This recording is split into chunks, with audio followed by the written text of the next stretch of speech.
Krisis peradaban saat ini, rakyat paranoid dan kontrol kehidupan.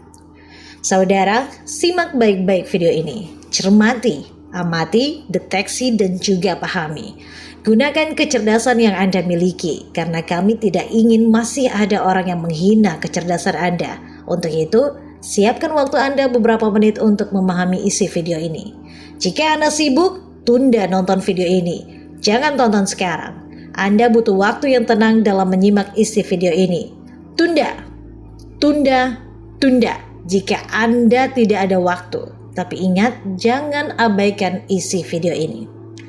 Video ini akan tidak berguna jika Anda menontonnya dalam keadaan sibuk dan tidak tenang, sehingga kami sarankan Anda untuk menunda. Mengapa? Anda dalam posisi tegak dalam beraktivitas sehingga lebih menggunakan akal dibanding nurani.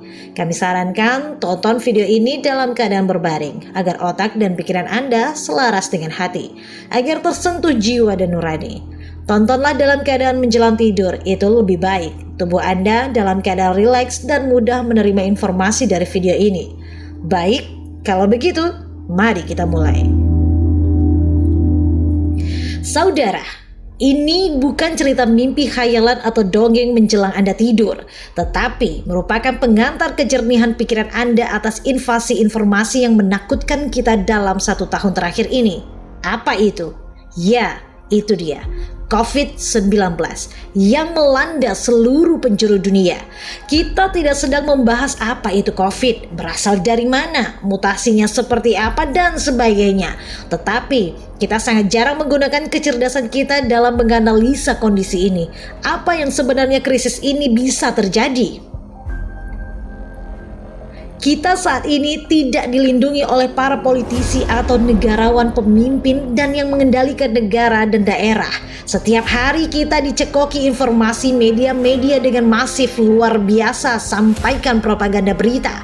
Begitu mencekam, begitu menakutkan dan mematikan kecerdasan kita sampai membunuh nalar yang sehat pemberian Tuhan yang Maha Kuasa ini. Saudara, perspektif kita begitu cepat berubah sejak 2020. Diakui atau tidak, hampir setiap hari terjadi perdebatan hebat, mulai dari dalam rumah kita hingga jagat maya. Nalar kita mati, hati nurani kita akan dimatikan oleh penguasa dunia saat ini. Tapi kita masih juga tidak menyadari politisi sedang asyik bernari-nari, mengambil keuntungan dalam kondisi sulit kita hari ini. Saudara, sejujurnya saat ini kita dalam keadaan perang. Perang apa? Kita sedang dalam keadaan perang pikiran melalui propaganda ketakutan kesehatan dan ekonomi yang ujung-ujungnya adalah politik menguasai manusia seluruh dunia. Bahwa masalah mendasar yang dihadapi saat ini adalah seluruh dunia berhasil didikte oleh Secret Society, New World Order melalui pandemi. Kita juga akan dikontrol melalui internet dan digitalisasi ekonomi. Dan saat itu pula hidup kita pasti akan terkunci. Esok hari, seluruh transaksi kita tidak lagi bersifat tunai. Kita akan digiring ke arah digital yang notabene adalah kontrol seluruh kehidupan makhluk di muka bumi ini. COVID-19 ini mengarahkan kita ke sana. Mungkinkah Anda mampu mengelaknya? Sebenarnya juga keadaan ini adalah benturan peradaban, yaitu peradaban Barat versus peradaban Tiongkok dan peradaban Barat versus peradaban Islam. Peradaban Tiongkok bagi Barat bisa mereka taklukkan, tinggal peradaban Islam yang harus Barat taklukkan, tinggal Islam yang harus ditaklukkan mereka, tinggal Islam yang harus ditundukkan mereka, Islam harus disudutkan mereka. COVID-19 kali ini akan menjahit seluruh peradaban di muka bumi menjadi kekuatan atau tatanan pemerintahan baru. COVID-19 mungkin menjadi sebagian gagasan perang dalam penaklukan manusia dan negara-negara untuk tunduk dan patuh. Namun sebelum itu, masih banyak rangkaian-rangkaian penaklukan kekuasaan Islam meruntuhkan kekhalifahan Islam Turki Utsmani di Perang Dunia Pertama dan Kedua. Belum lagi framing-framing seolah-olah Islam radikal. Muncullah Al-Qaeda dengan meruntuhkan gedung World Trade Center 11 September 2001 dan muncullah ISIS di dekade dekade berikutnya. Padahal itu ciptaan Barat sendiri, rekayasa Barat sendiri untuk memperburuk Islam. Dan semua orang tahu akan framing itu. Kita tahu itu semua playing victim peradaban Barat. Hal ini dilakukan supaya terjadi perang pemikiran dan kontra terhadap Islam. Mereka khawatir jika Islam itu bangkit, mereka khawatir Islam akan melawan mereka. Sehingga mereka ciptakan ketakutan dan kecemasan manusia terhadap Islam. Kemudian muncullah berbagai dogma dan doktrin memperburuk Islam. Inilah yang disebut perang pemikiran dari sebuah kecemasan dan ketakutan. Pada saat COVID-19, pertahanan umat Islam justru dihantam dan dipukul keras. Apanya yang dipukul? Keyakinan kita, keimanan kita terhadap agama dan Tuhan kita.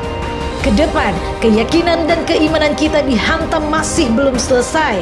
Masih ada agenda lain, yaitu penanaman microchip pada tubuh kita.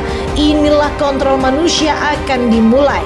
COVID-19 merupakan bagian pengantar kita ke arah penanaman chip ini dengan alasan kesehatan dan digitalisasi ekonomi maupun data kependudukan. Kita semua tahu bagaimana Barat menguasai teknologi digital. Mereka begitu menguasai dan memonopoli itu. Artinya apa? Setelah agenda kesehatan COVID-19 adalah agenda digital ekonomi. Uang-uang kertas akan ditarik diganti dengan uang digital, digital currency dan cryptocurrency. Tak hanya sampai di digitalisasi ekonomi, tapi hampir nyaris bersamaan dengan digitalisasi kependudukan. Mungkin paspor, KK, dan KTP kita berubah menjadi digital. Kita kemanapun terdeteksi oleh negara dan penguasa dunia. Tentu kita bertanya, teknologi apa lagi yang akan menguasai kita?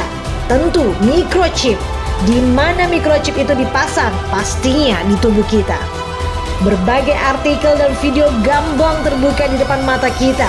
Perusahaan-perusahaan itu nyata adanya dan sudah memproduksinya dan telah nyata agenda siapa sebenarnya. Untuk itu sekali lagi, gunakan kecerdasan Anda untuk menganalisa. Jangan tidak digunakan kecerdasan ini sehingga kita menjadi terhina oleh mereka. Atau mungkin kita telah dan akan menjadi budaknya tatanan baru ini. Itulah akibat tidak digunakannya kecerdasan kita dan lemahnya politisi yang menari-nari dan negarawan ditelan bumi dalam melindungi rakyat.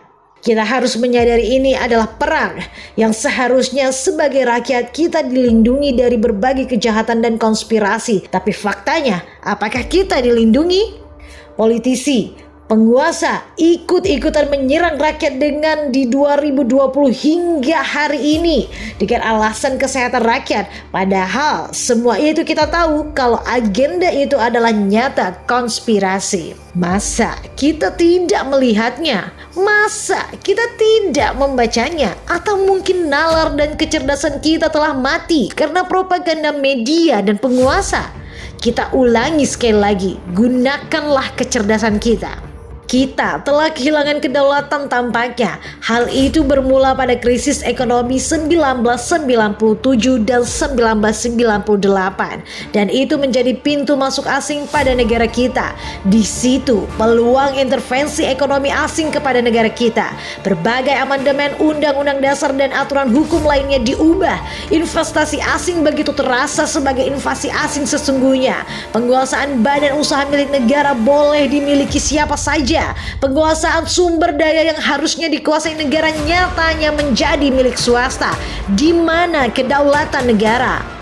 Sebagai contoh, badan usaha migas kita seharusnya menguasai seluruh sumber daya di tanah air sendiri, tapi nyatanya harus bersaing dengan swasta asing di rumah sendiri. Ini sama halnya juga dengan kita harus bersaing dengan tenaga kerja asing di tanah air kita sendiri. Kita tidak berdaulat di tanah air kita sendiri. Kita akan remuk, kehilangan lapangan kerja di kampung sendiri. Apakah ini yang dinamakan kedaulatan? Apakah ini namanya kemerdekaan? Atau apakah ini namanya penjajahan?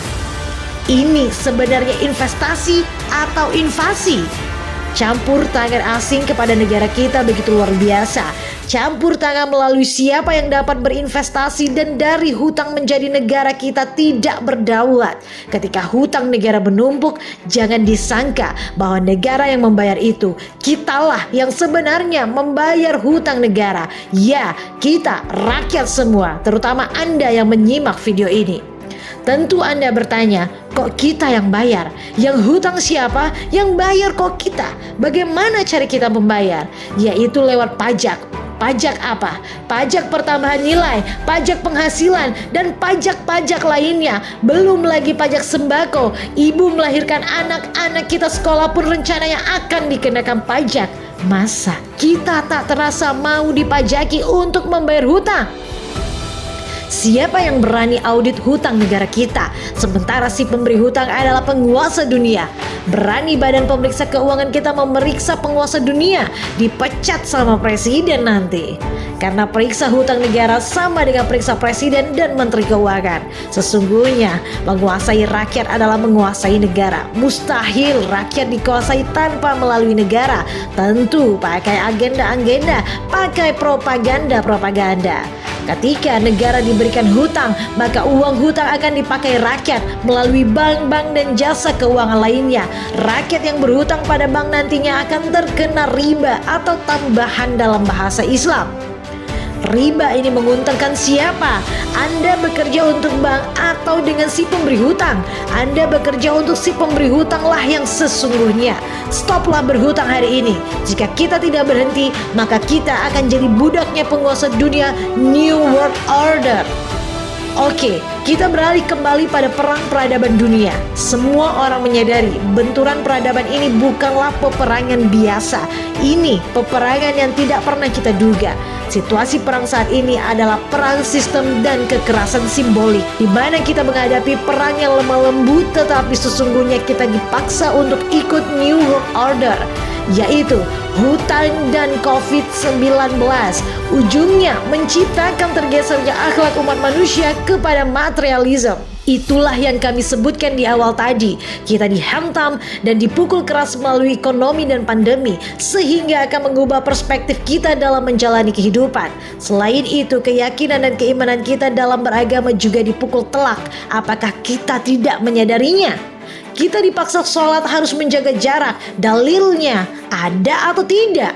Kita salat memakai masker menutup hidung dan mulut. Dalilnya ada atau tidak? Ada tidak dalam hukum salat, sah atau tidak salat kita?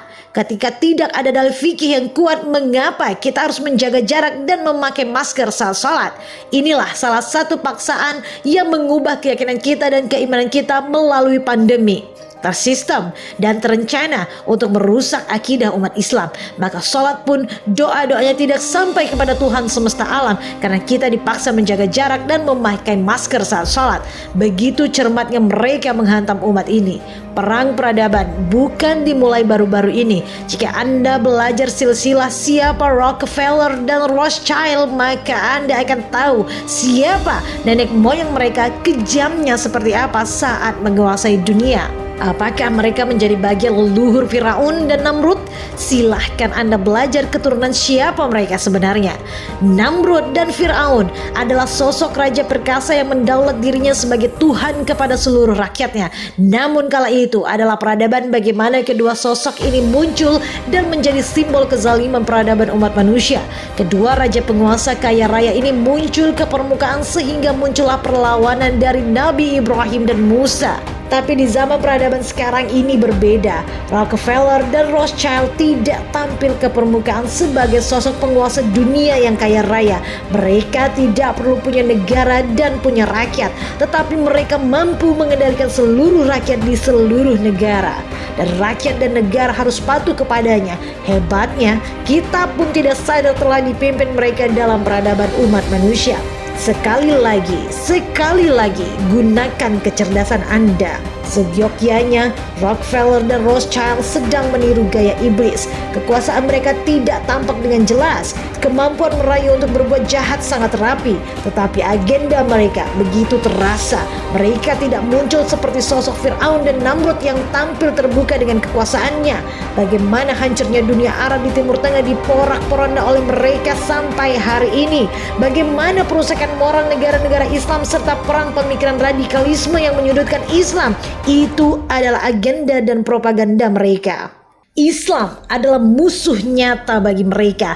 Taklukan Islam sama dengan taklukan dunia. Ketika melihat sosok pemimpin Islam saat ini, yaitu Presiden Turki Recep Tayyip Erdogan, dia sepertinya menyadari agenda peradaban Barat.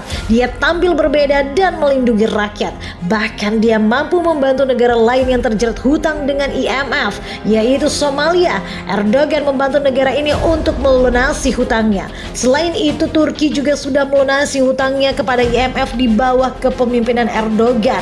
Dulu kondisi Turki terpuruk. Bagaimana bunga dalam keadaan semalam bisa naik 7.500%? Ketika itu pula Turki dari pendapatan pajaknya tidak mampu menutupi pembayaran bunganya. Namun di tangan Erdogan, Turki mampu melepaskan diri dari jeratan hutang. Sungguh prestasi pemimpin yang luar biasa dalam memimpin negara. Sungguh pemimpin yang melindungi rakyatnya dari jeratan hutang penguasa global. Sungguh dia negarawan. Tapi apakah kita melihat negarawan di negeri ini? Sungguh ironis, kita hanya melihat politisi menari-nari di atas penderitaan rakyat. Kita kehilangan negarawan di telan bumi pertiwi. Tidak ada sosok yang melindungi. Bagaimana intelijen negara mendeteksi ancaman negara ini? Bagaimana kerja menteri-menteri dan Dewan Perwakilan Rakyat yang hanya membiarkan kejahatan itu terjadi? Ini sama saja menyerahkan ratusan juta rakyat kepada penguasa zalim di muka bumi. Dengan COVID-19, digitalisasi, implan microchip serta kontrol manusia seluruh dunia akan sukses mengancam kita semua. Kita akan berhasil dikontrol dan dikuasai. Mari kembali ke jalan yang lurus dan benar, jalan yang diridhoi Allah Subhanahu wa Ta'ala, agar kita mendapatkan perlindungan dan keselamatan. Semoga Allah senantiasa melindungi kami dan yang menonton video ini. Salam dari kami, mantan politisi.